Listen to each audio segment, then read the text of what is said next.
In this guide, I'm going to show you guys how to fix Google Drive slow upload speed. Let's get started. Launch your Settings app, go to the option Battery.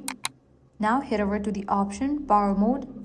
Now disable for the option Low Power Mode, because this feature can reduce background activity and slow down upload speed. After that, head back to the main page of settings, click on the option Wi-Fi. Make sure you are connected to a stable Wi-Fi network because weak internet connections are one of the most common reasons for slow uploads.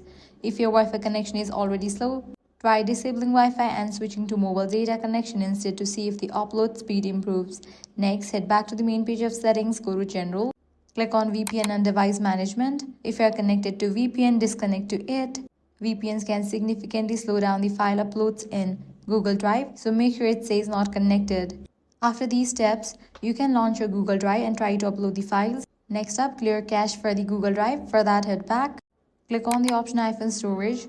Find the app Drive. Now click on Offload app and confirm it. Wait for a few minutes, then click on Reinstall app.